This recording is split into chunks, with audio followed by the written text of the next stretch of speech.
Muy buenas tardes, bienvenidos a todos los estudiantes y profesionales del país en esta tercera jornada educativa que llevamos adelante en Mendoza, apoyados por supuesto por el Instituto de Docencia, Investigación y Capacitación de la Sanidad, junto al gremio ATSA y FATSA, que es la Federación Argentina de Trabajadores de la Sanidad, junto al Sindicato de Salud Pública de Buenos Aires. Estamos transmitiendo desde esta tercera jornada. Vamos a dar comienzo ya mismo al acto diciéndoles buenas tardes a todos, especialmente agradecerles a la cantidad de estudiantes que participan, también a los profesionales de la salud que se han acercado presencialmente y a través de este sistema que desde luego estamos innovando porque es una nueva metodología para podernos comunicar.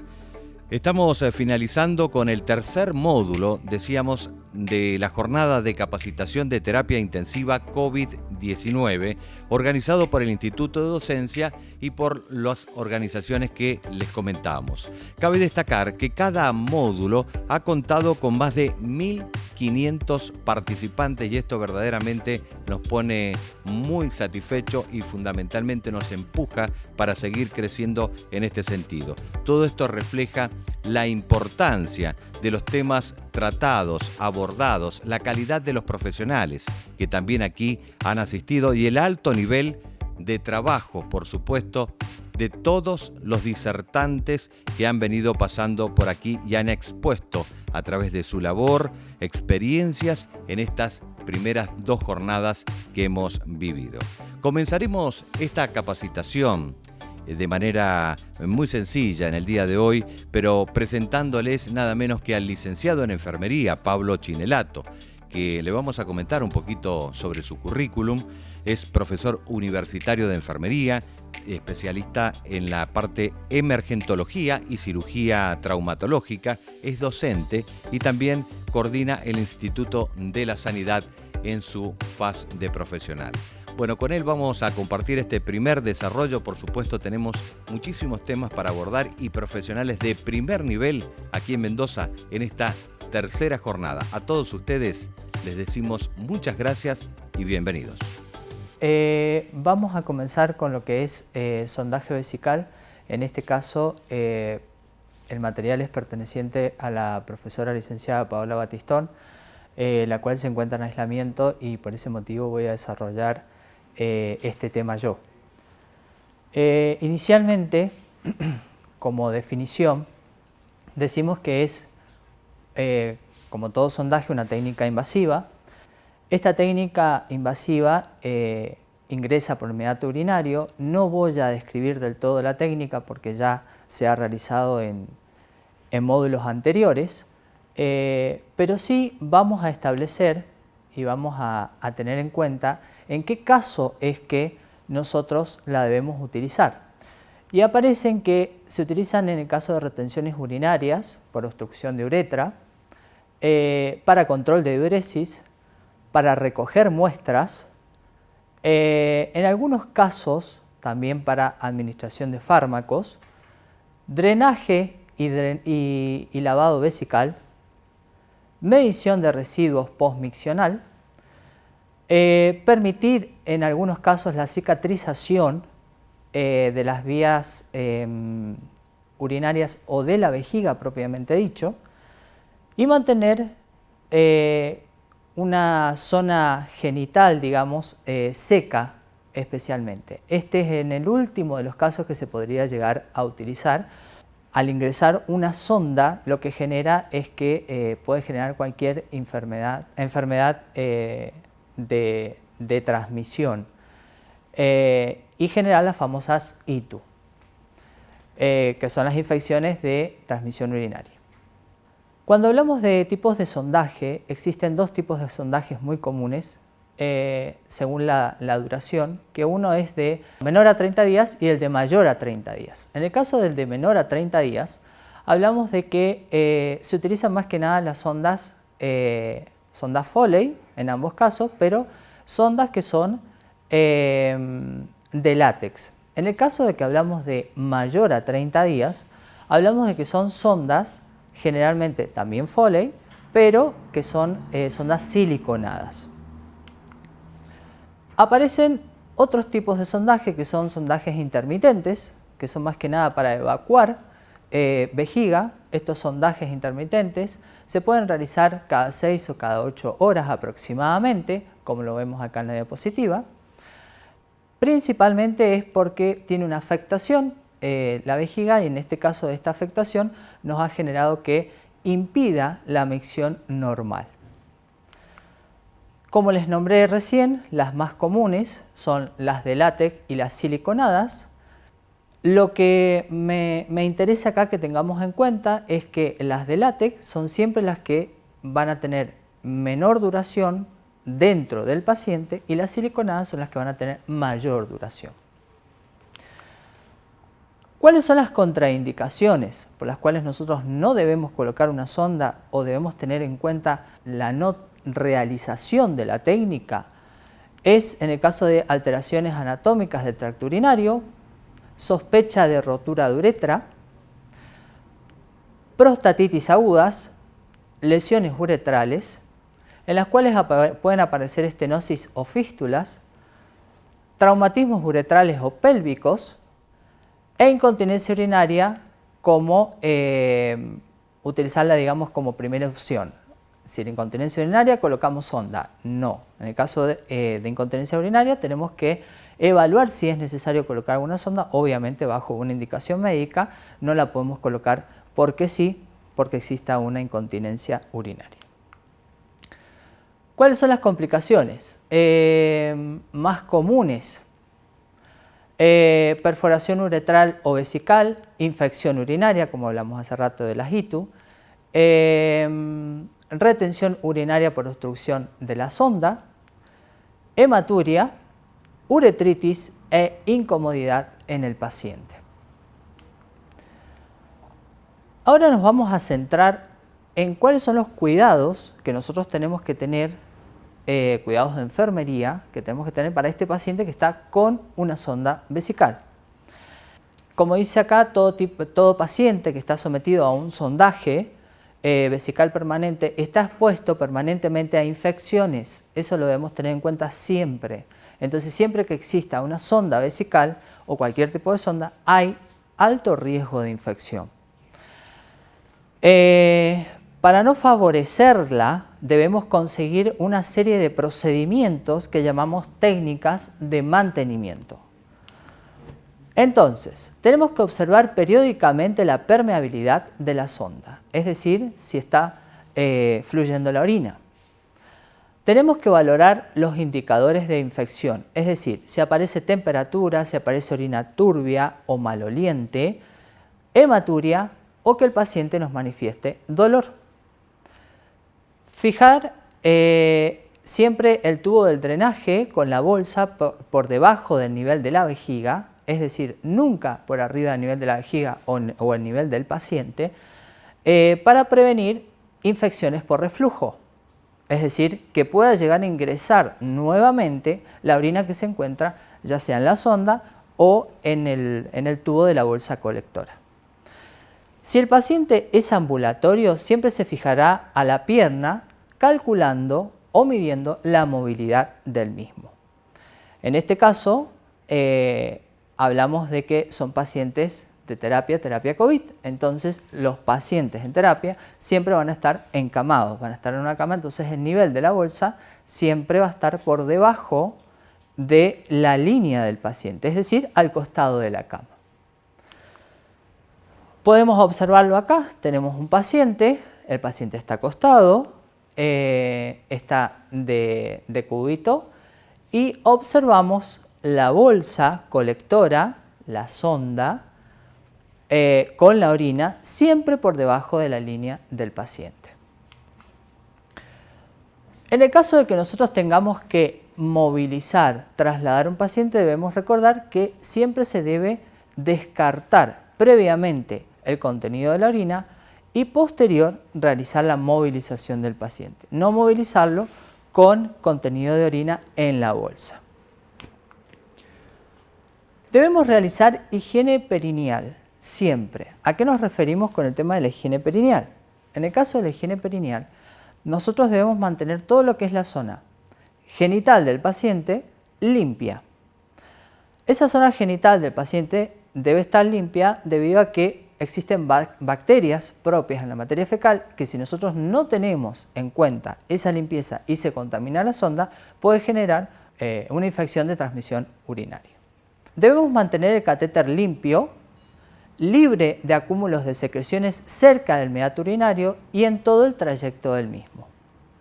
Lavar la sonda cuando sea preciso para mantenerla permeable según técnica aséptica. Siempre debemos recordar que las técnicas deben ser asépticas en este caso.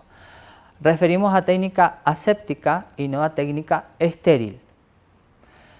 Evitar las desconexiones de la sonda innecesariamente. Generalmente esto nunca se realiza, nunca se desconecta la sonda de la bolsa porque nos permite el ingreso de cualquier microorganismo y obviamente esos microorganismos podemos generar infecciones urinarias. El sistema debe estar cerrado permanentemente. Cuando digamos que tengamos que realizar algún tipo de pinzamiento, debemos realizarlo siempre en el tubo de la sonda, es decir, de la bolsa colectora y no en la sonda, porque ahí es donde podemos producir acodamientos o podemos llegar a producir lesión en la misma sonda, lo que generaría tener que cambiar la sonda por una mala técnica. Entonces siempre debemos realizarlo en el tubo de la bolsa. Y con esto terminaríamos lo que es los cuidados propios de enfermería para el paciente con sondaje vesical. Algo que debo aclarar y dejar en claro es que alrededor del meato siempre va a haber secreciones, ya sea en el hombre como en la mujer, en este sondaje. Entonces, la limpieza debe ser cada guardia o cada 12 horas, si las guardias son de 8, o cada 12 horas, debemos realizar la limpieza y eliminar todo ese tipo de secreción porque esas secreciones también pueden producir infecciones. Bien, continuamos con lo que es sondaje nasogástrico y los cuidados de enfermería, también perteneciente a la profesora licenciada Paola Batistón. Como sondaje nasogástrico, nosotros damos una definición que consiste en la introducción de un catéter, es decir, una sonda nasogástrica, a través de uno de los orificios nasales al estómago. Esos orificios nasales los llamamos narinas. ¿En qué caso está indicado el sondaje nasogástrico? Para administrar alimentos y medicamentos en pacientes que tienen obviamente una dificultad o una incapacidad para deglutir o en la deglución. Establecer un mecanismo para efectuar la succión del contenido gástrico, en el caso de que fuera necesario retirar el contenido perteneciente al estómago. De esta forma lo podemos realizar para prevenir la distensión gástrica, para prevenir náuseas, vómitos o broncoaspiraciones en el paciente. Efectuar el lavado de estómago en el caso de intoxicaciones, por ejemplo, intoxicaciones por sobredosis de medicamentos, drenaje gástrico por gravedad y sospecha de hemorragias digestivas altas. ¿Cuáles son las complicaciones? Traumatismo o hemorragia nasal, faringia o laringia, obstrucción o intubación laringotraqueal, aspiración del contenido gástrico, traumatismo o perforación esofágica y gástrica y complicaciones irritativas como rinitis, faringitis, esofagitis o gastritis. ¿Cuáles son los tipos de sondas que nosotros conocemos? Podemos observar distintos tipos de sonda, como por ejemplo sonda Levin, la sonda Salem, la Salem-SAMP. Dentro de los tipos de sonda, la K108 por ejemplo, dentro de los tipos de sonda podemos encontrar una gran variedad. Ahora, lo que tenemos que ver también es el material con el cual está elaborado esta sonda. Entonces encontramos siliconados de PVC, poliuretano o de teflón. Los cuidados de la sonda nasogástrica tienen que estar centrados en la verificación, es decir, verificar principalmente la posición y marcar para constatar si hay un desplazamiento de la misma. Porque en el caso de que existiera un desplazamiento, podemos alimentar al paciente si fuera para alimentación y podemos correr el riesgo de que no esté en estómago y producir una broncoaspiración. Consultar siempre si aparecieron signos tardíos de mal colocación de la sonda, como por ejemplo tos y cianosis. Son dos signos muy comunes que pueden aparecer durante la colocación o a posterior de la colocación. Entonces, la cianosis y la tos son signos de que me pueden estar indicando de que esta sonda está mal colocada. Obviamente que en el caso de que aparezca tos o cianosis deben ser retiradas inmediatamente. Si tuviese alimentación enteral el paciente, debe verificar la retención gástrica antes de conectar, es decir, observar el goteo. El goteo, es decir, los mililitros que deben ingresar al paciente, mililitros hora, no debe ser en forma rápida, porque al ser en forma rápida lo que va a producir es diarrea, que ya lo vamos a ver en balance hídrico. La temperatura en la cual se debe administrar es a temperatura corporal, es decir, una temperatura prácticamente ambiente, nunca fría, nunca refrigerarla o sacarla de la heladera y administrársela al paciente. Pues también va a producir, obviamente, espasmos y va a producir diarrea en el paciente. Si llegara a aparecer diarreas, vómitos, automáticamente se debe suspender la alimentación. Principalmente se suspende si hay vómitos. Si hay diarrea, se puede suspender o se puede disminuir el volumen de perfusión. Si fuera para caída libre, que es el caso muy común de caso de terapia COVID, es simplemente para medir el contenido o para evitar broncoaspiraciones. Siempre que se utilice el sondaje nasogástrico en general para alimentar a un paciente, a posterior de la alimentación, debe pasarse agua para lavar esa sonda, porque el contenido de la sonda, es decir, del alimento, no de la sonda, tiene un alto contenido graso en algunos casos. Y en este caso, si nosotros no lavamos la sonda, lo que puede generar es que este contenido graso nos produzca un taponamiento de la sonda, tengamos que retirarla y eso sería una complicación por una negligencia desde enfermería.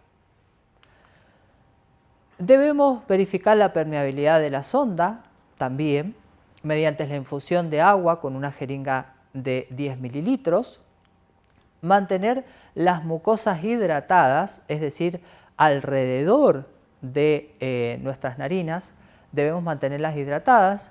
En la mayoría de los casos se puede aplicar vaselina con hisopos o gasa alrededor de esa narina para que se evite la resequedad y se pueda lastimar.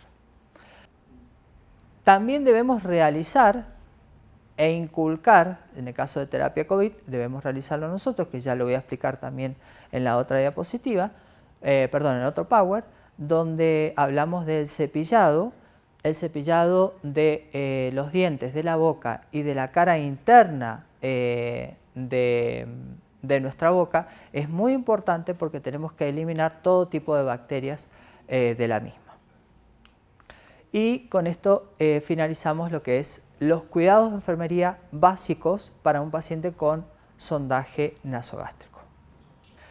Bien, en esta última parte vamos a hablar de catéter venoso central, también perteneciente a la profesora licenciada Paula Batistón, en el cual vamos a hacer referencia más que nada a cuáles son los cuidados de enfermería en catéter centrales.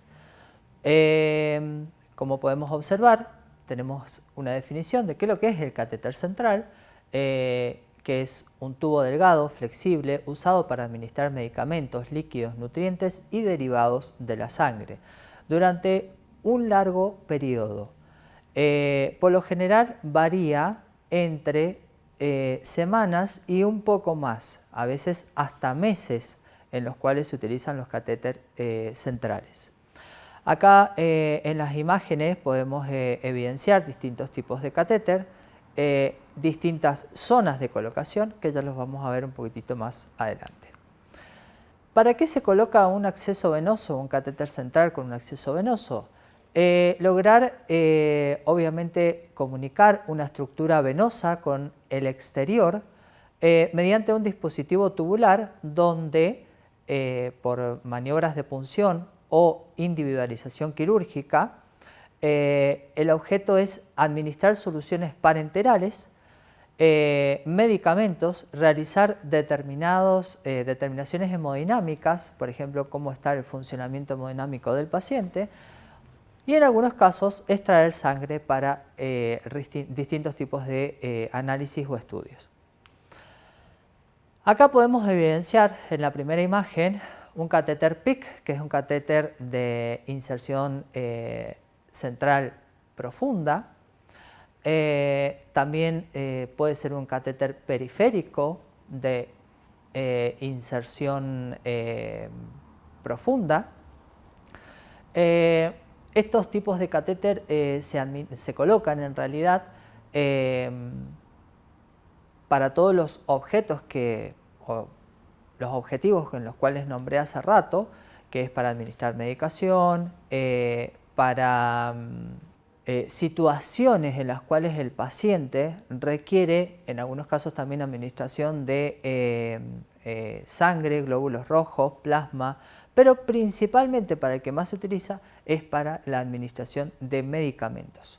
Medicamentos o antibióticos, antibióticos de larga duración y permanencia del tratamiento.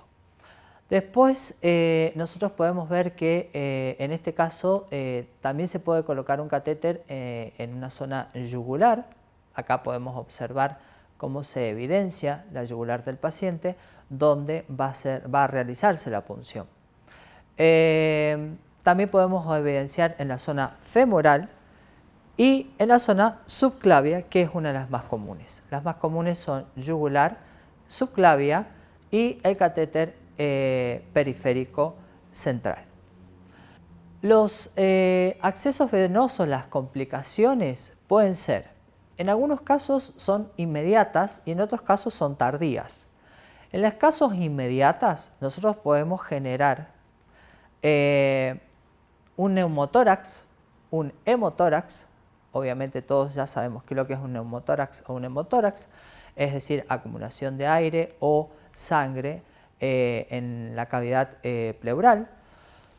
Podemos realizar una punción arterial, una mala posición del catéter, que se produzca un acodamiento en el catéter, lo cual va a impedir el flujo de esa solución. Tardías, trombosis, obstrucciones y complicaciones infecciosas asociadas al catéter. Acá podemos ver lo que les nombraba hace rato, pero por ejemplo acá vemos un catéter PICC, vemos que es un catéter muy delgado y muy largo. Generalmente se trata de colocar siempre en miembros superiores derecho. También se puede colocar en miembro superior izquierdo, dependiendo la necesidad y la vía que se pueda encontrar para este paciente. En otro caso podemos ver los Arrow, que es un tipo de catéter que también tiene prolongadores. Para cada uno de esos prolongadores o tapones Clave que observamos ahí, es en el caso, ya lo desarrollo más adelante, pero es en el caso que vamos a administrar medicamentos, soluciones o alimentaciones parenterales. En este caso vemos el implantado, que es un implante que se realiza. Ese implante se realiza a nivel dérmico y es muy poco utilizado actualmente en las terapias y terapia COVID. Y por último contamos el Quinton, que el Quinton es un tipo de catéter que se utiliza y se coloca pero principalmente para pacientes que se están dializando, es decir, pacientes que requieren diálisis permanente. Acá podemos observar una de las causas por las cuales utilizamos un catéter central, que es la medición de la presión venosa central. En este caso, nosotros sabemos que necesitamos una solución del 0,9% de cloruro de sodio, donde va a llevar una llave de 3 vías, eso se va a colectar a una regla de PVC. Esa regla de PVC se va a llevar a la altura del paciente y el resto, para poder realizar la medición, se va a llevar a la altura del paciente, y el resto es la luz distal que proviene del catéter central. Entonces, ¿qué nos va a indicar esta regla de PVC cuando nosotros la estemos utilizando, que está llena de centímetros de agua?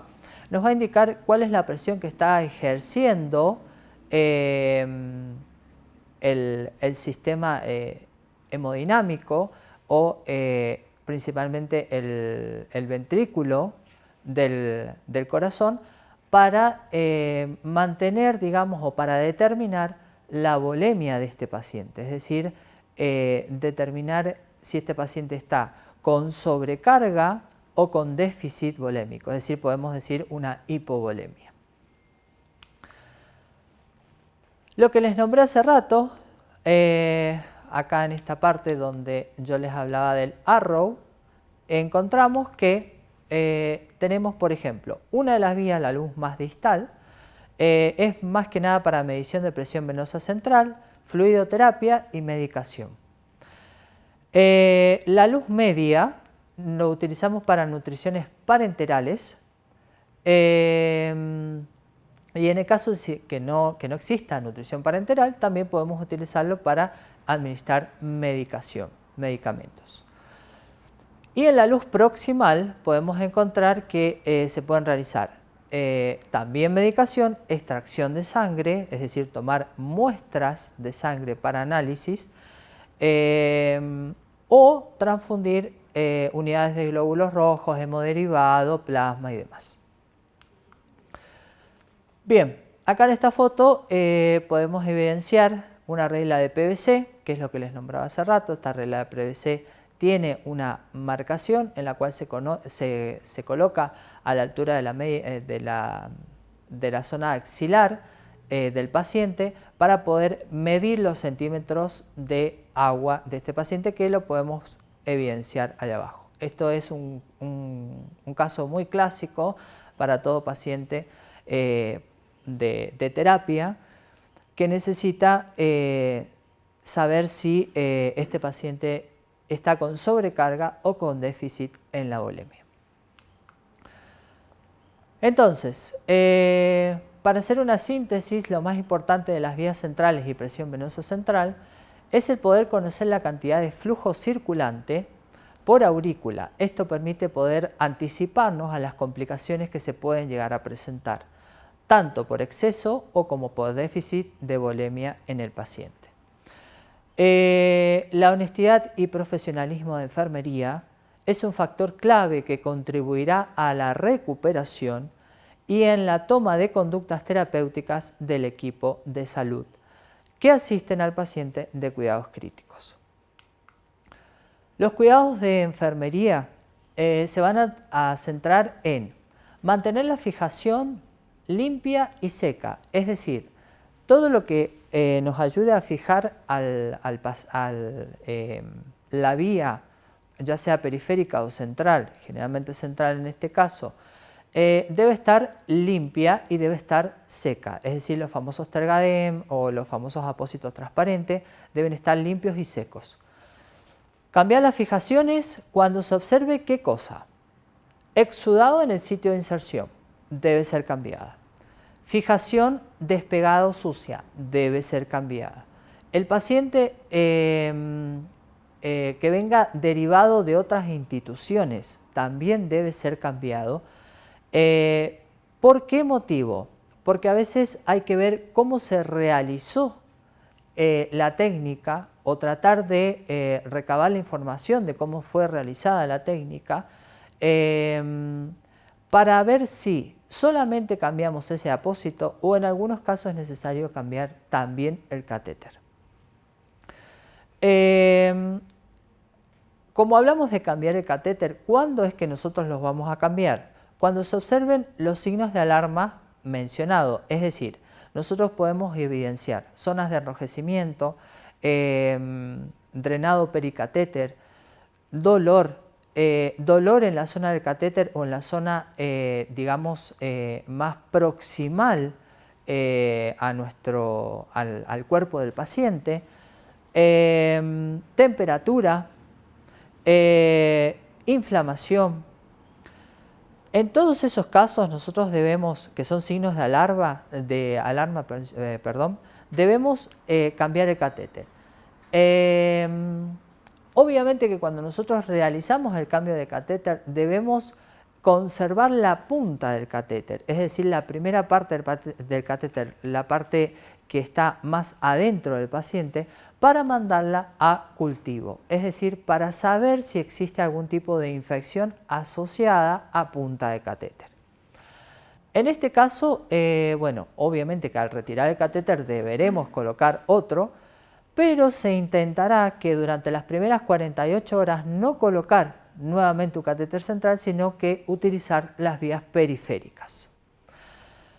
Si la condición del paciente no lo permite colocar una vía periférica, deberemos obviamente volver a la vía central, pero siempre tratando de mantener esas 48 horas para evitar obviamente posibles reinfecciones. En el caso de que nosotros tengamos una medicación que estemos administrando o una solución que estemos infundiendo al paciente mediante bombas infusoras, si nosotros tenemos el sonido de una alarma de la bomba, que esa bomba nos está indicando que algo está obstruyendo el paso de esa solución, ya sea soluciones para alimentación o soluciones de mantenimiento o medicación, debemos verificar la permeabilidad con solución fisiológica y verificar el acodamiento del circuito. También deberemos verificar las posiciones correctas de las llaves de 3 vías, es decir, si están habilitadas o no. No se debe realizar extracciones de sangre por el catéter y en caso de obstrucción siempre debemos retirarlo al catéter, no forzarlo, sino que en el caso de que nosotros determinemos que la obstrucción existe, automáticamente el catéter deberá ser retirado. No reconectar catéter cuando se observan pérdidas en las zonas pericatéter o pérdidas en las zonas de los tapones Clave. Las guías de infusiones paralelas, llaves de 3 vías y conectores se deben cambiar entre las 96 horas y los 7 días. Cuando lo utilizamos para alimentación parenterales, debemos tener en cuenta que hay que cambiar las tubuladuras siempre con técnicas asépticas. Siempre debemos comunicar y registrar las novedades y llevar un registro de seguimiento de los catéteres colocados, la fecha, la persona que lo colocó y la hora en la que fue colocada.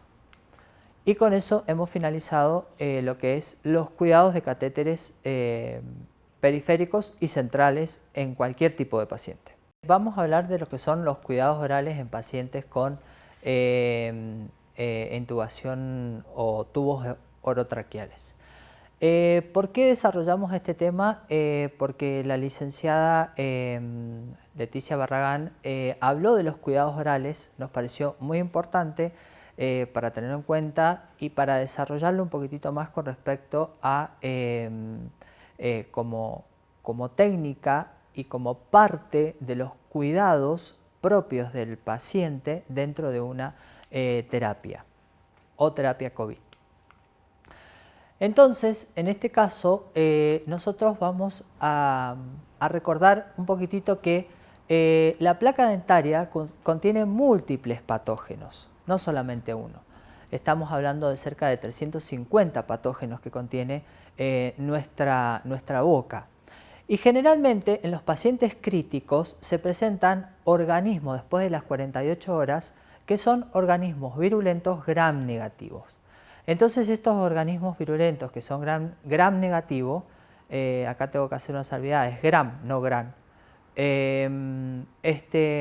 Estos organismos se pueden comenzar a asociar estas infecciones con neumonías asociadas por el tubo orotraqueal.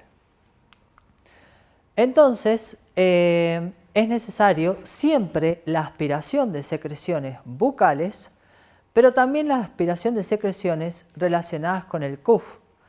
Y ese CUF es el tubo, que ya lo voy a mostrar, es cuando se infla ese balón propio de ese tubo orotraqueal.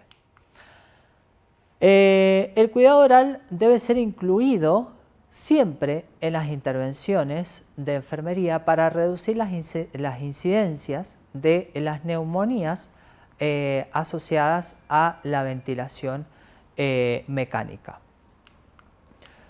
Acá podemos evidenciar que las aspiraciones siempre se tienden a acumular en el paciente, en esa zona, en ese área del tubo, y donde nosotros observamos el CUF en la parte superior del CUF. Por eso es tan importante la aspiración de secreciones para de esta forma disminuir la asociación de neumonías en relación con la ventilación mecánica. Las bacterias más comunes que nosotros podemos encontrar en la boca, como les dije hace rato, son más de 350, que pertenecen a la flora nativa de nuestra boca. Pero, ¿qué pasa? El paciente muchas veces, cuando está con una intubación, no puede realizar este lavado, este cepillado que nosotros necesitamos y que realizamos diariamente 3-4 veces por día. Entonces, aparecen los Streptococcus mutans, aparecen los sanguis, los actinomyces y los bacteroides gingivalis que colonizan a los dientes. Estos 4 son los más comunes que pueden generar infecciones debido a la falta de aspiración o la falta de limpieza bucal. Entonces, recordemos que nosotros nos lavamos los dientes todos los días, pero este paciente no va a poder lavarse los dientes todos los días, no va a poder realizar la limpieza bucal todos los días. Entonces hay una estrecha relación, aunque no está comprobado científicamente del todo, pero sí hay una estrecha relación con la limpieza bucal debido a que la falta de esta limpieza puede generar infecciones asociadas o neumonías en el paciente con intubación. Podemos observar que hay distintos elementos. En algunos casos tenemos tipo cepillo de diente con esponjas, con soluciones que vienen en unos kits ya preparados, ya listos, en los cuales nosotros vamos a utilizar esas mismas soluciones, que son soluciones en base de clorexidina, las cuales nos van a permitir a nosotros el cepillado, la limpieza de los dientes, la limpieza de la boca, de la lengua, y este cepillo que nosotros observamos acá, ese cepillo se conecta a la aspiración. Y como se conecta a la aspiración, obviamente que a medida que se va produciendo la limpieza y el cepillado, va aspirando todas las secreciones propias de nuestra boca. Ahí podemos observar el cepillo que está conectado a la aspiración y a un paciente que está intubado y cómo debe realizarse ese cepillado que va a ser siempre en la zona de los dientes y en la cara interna de la boca y la lengua. ¿Cómo es el procedimiento? Obviamente debemos centrarnos en el lavado de manos previamente, como toda técnica de enfermería o técnica en general para cualquier paciente. Debemos utilizar guantes, en este caso no es necesario utilizar guantes estériles, guantes de examinación odontológicos. Los elementos de protección personal estándares, como habló el licenciado Ibarra en clases anteriores, porque obviamente estamos hablando de fluidos y son fluidos que pueden llegar a producir cualquier tipo de contagio en paciente de COVID positivo, ¿no? Si el paciente es COVID positivo, la limpieza se realizará una vez cada 24 horas. Si el paciente no es COVID positivo y tiene una intubación y es necesario realizar la limpieza, ¿es necesario? No, es necesario, lo afirmo, realizar la limpieza. Se realizará una vez por turno o cada 12 horas. El paciente debe estar en posición semi-Fowler, a excepción de que el paciente esté en posición pronado o esté pronado el paciente. Bueno, en ese caso deberemos respetar la pronación, pero sí realizar la limpieza de la boca. Y mantener siempre, recordar, corroborar, mantener la presión entre 25 y 30 milímetros del CUFO. Debemos cepillar los dientes usando cepillo de succión o cepillo común con catéter de succión con antisépticos orales, es decir, ese antiséptico es clorexidina. Cepillado durante 2 minutos en forma circular y horizontal. Cepillado suave de la lengua en la zona gingival y en el paladar. Y si no disponemos de estos dispositivos o de estos kits de cepillados, en algunos casos debemos usar cepillos comunes, el cepillo común del paciente, con soluciones antisépticas, que es clorexidina, y realizar limpieza con gasas y aspiración.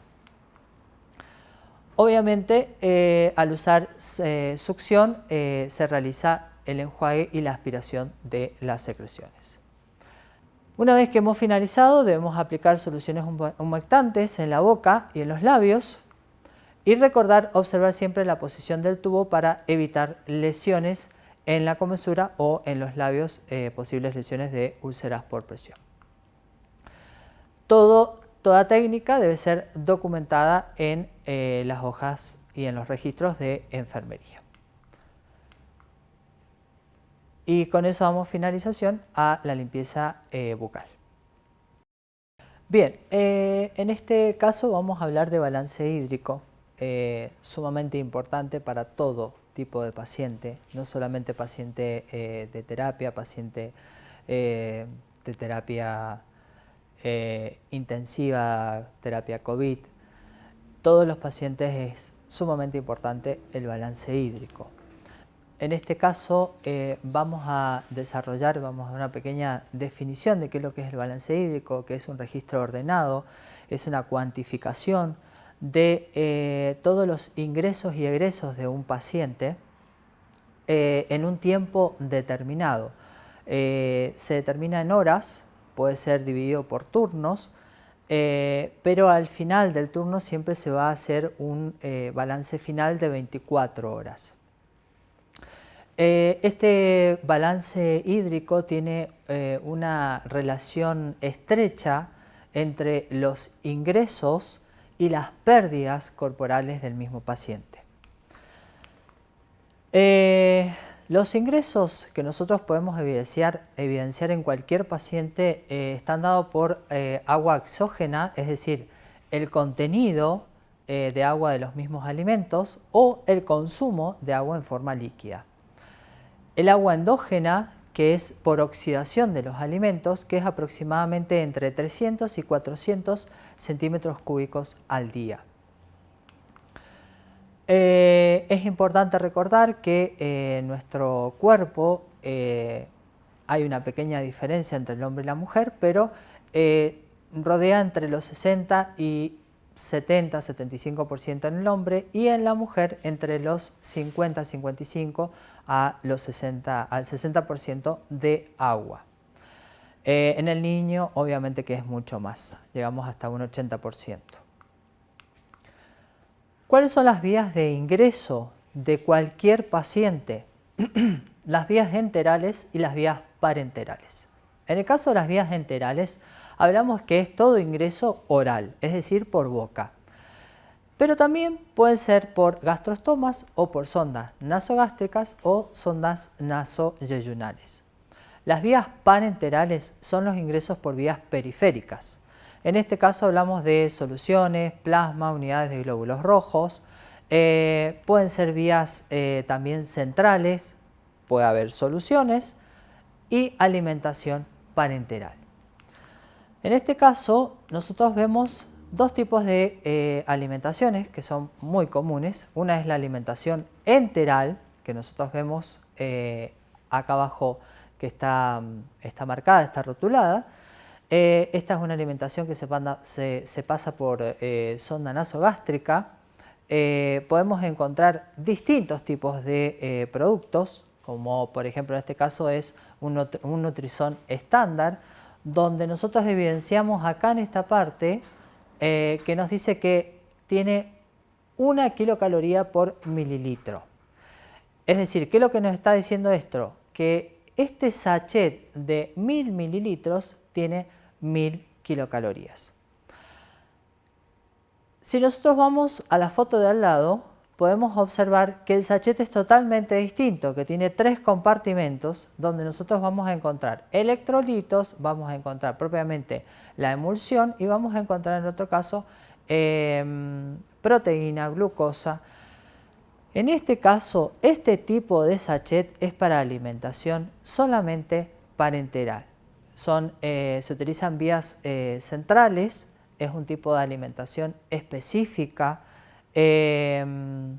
No se va a administrar por otra vía que no sea la parenteral y aporta solamente las vitaminas, electrolitos, glucosa, proteínas que nuestra sangre requiere.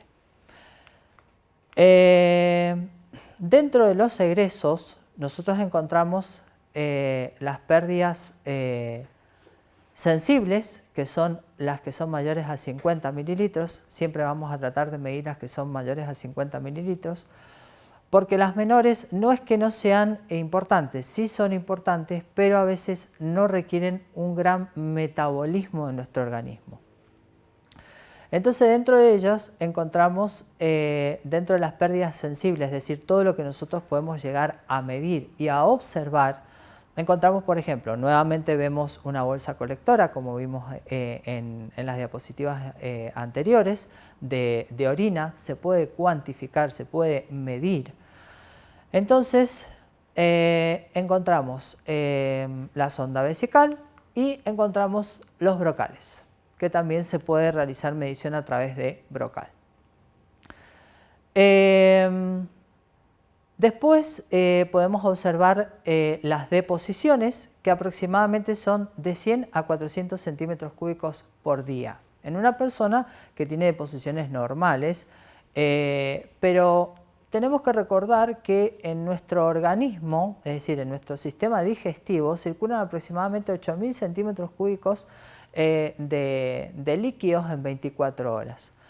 Entonces, cuando yo les hablaba anteriormente y les decía de los mililitros horas que se perfunden en una alimentación enteral, cuando son muy rápidos pueden producir diarreas.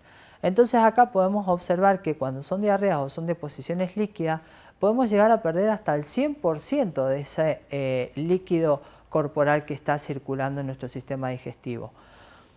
Mientras que si las deposiciones son semilíquidas, hablamos de que se pierden aproximadamente el 50%. ¿Qué otra pérdida cuantificable nosotros tenemos? Tenemos los drenajes, tenemos vómitos, hemorragias, que en el caso de, por ejemplo, las hemorragias se pueden cuantificar, pero tenemos que tener en cuenta que si el paciente ha sufrido algún tipo de cirugía, ya sea una cirugía menor o una cirugía mayor, las cirugías menores tienen una pérdida de entre 100 a 200 centímetros cúbicos y las mayores entre 400 y 600 centímetros cúbicos, en forma general. Y otra pérdida cuantificable son las sondas nasogástricas a caída libre, no para alimentación, sino a caída libre. Ahí podemos evidenciar un tipo de drenaje, un drenaje, perdón, se me fue el nombre, Penrose, Este tipo de drenaje es un drenaje donde se conecta a la aspiración, es un drenaje aspirativo, y ese drenaje aspirativo también se debe cuantificar y se debe determinar cuánto es el volumen y cuál es la calidad de ese tipo de drenaje. Si es un drenaje hemático, si es seroso, bueno, no vamos a entrar dentro de la clasificación de débitos de drenaje, pero debe estar registrado. Dentro de los egresos, nosotros tenemos las pérdidas insensibles. ¿Y cuáles son las pérdidas insensibles? Las pérdidas insensibles están dadas por respiración y por sudor. Por respiración hablamos de que el paciente pierde 5 centímetros cúbicos por kilogramo de peso en 24 horas. Y por sudor, el paciente pierde 7 centímetros cúbicos por kilogramo de peso en 24 horas. Pero en este caso, en el caso del sudor, nosotros tenemos que tener en cuenta que cuando el paciente supera los 37 grados centígrados, se le debe sumar por cada grado centígrado 6 centímetros cúbicos más. Es decir, si tenemos un paciente que ha perdido, que tiene una temperatura de 38 grados, nosotros debemos sumar 12 centímetros cúbicos más por hora. Otro egreso, no sería egreso, sino otro dato que tenemos que tener en cuenta es el peso diario del paciente. En algunos casos podemos pesarlos a los pacientes, pero en el caso de pacientes de terapia es más difícil pesarlo. Pero existen elementos que son cámaras inteligentes que nos permiten poder no solamente acomodar al paciente en distintas posiciones, semi-Fowler, Fowler, sino que también nos permiten, no se alcanza a ver ahí bien, pero tiene una tabla de medición para saber el peso del paciente o las libras en algunos casos. Entonces aparecen 3 fórmulas muy importantes que tenemos que tener en cuenta para nosotros poder determinar el volumen que ese paciente ha perdido. La primera habla de volumen y se saca las gotas por minuto, es decir, las gotas que se están infundiendo en un paciente, se multiplica por el tiempo total llevado a minutos y se determina el factor goteo. El factor goteo puede ser 20 o puede ser 60. 20 si hablamos de macrogotas y 60 si hablamos de microgotas o de mililitros hora.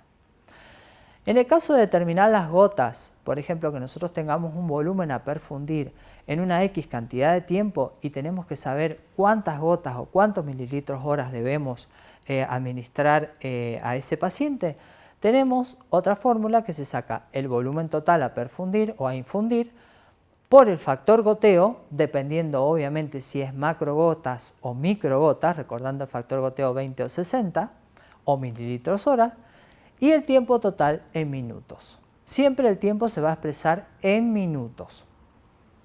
Y por último tenemos la fórmula de tiempo. La fórmula de tiempo nos indica a nosotros una solución que hay que administrarla, un volumen X, a una velocidad de perfusión X y poder determinar cuánto es el tiempo de duración. En este caso aplicamos la fórmula de tiempo, que es volumen total a infundir por el factor goteo nuevamente, dividido las gotas por minuto.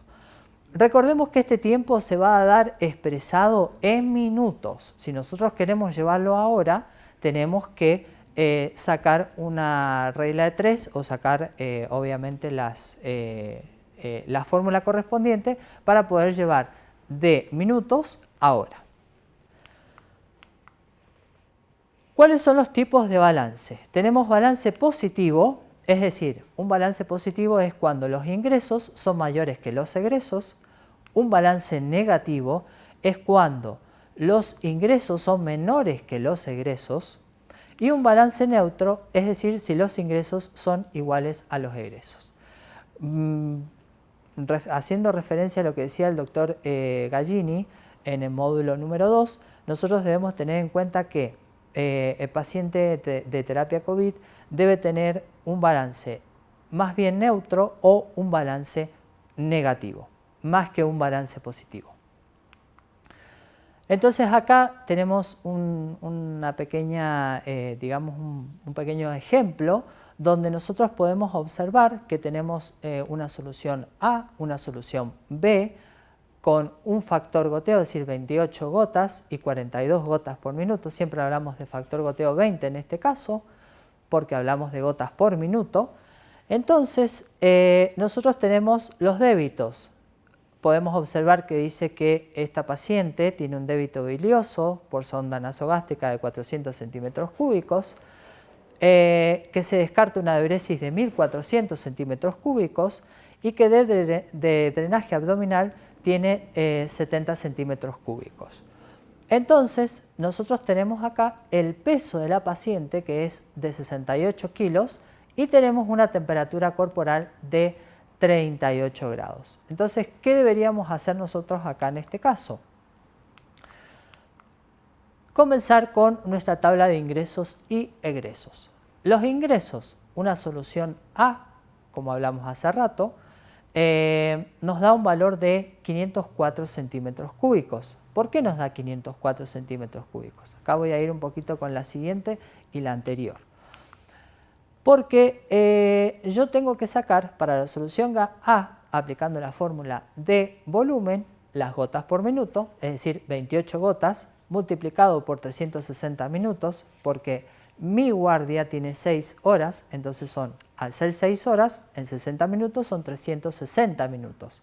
El factor goteo es 20 porque hablamos de macrogotas, entonces nos da que esta paciente en nuestra guardia va a ser perfundido, a ser infundido 504 centímetros cúbicos.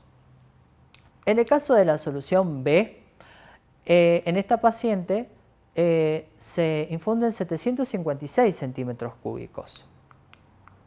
Entonces nosotros podemos observar que al estar el goteo a 42 gotas por minuto y volvemos a la misma relación de 6 horas de nuestra guardia, factor goteo 20, nos da 756 centímetros cúbicos de ingreso.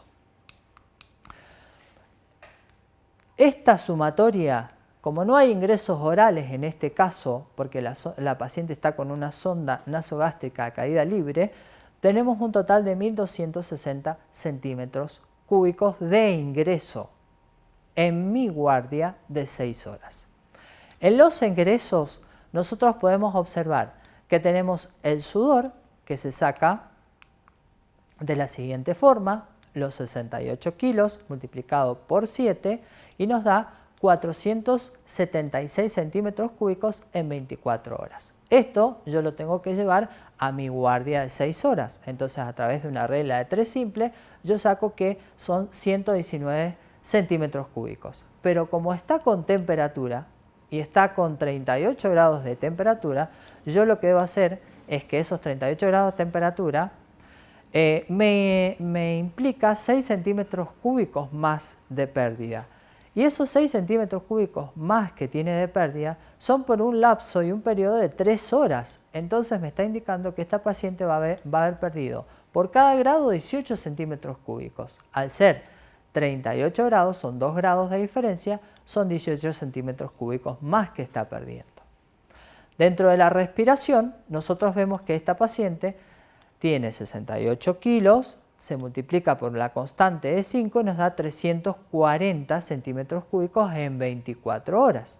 Pero en 6 horas vuelvo a hacer regla de 3 y nos da 85 centímetros cúbicos.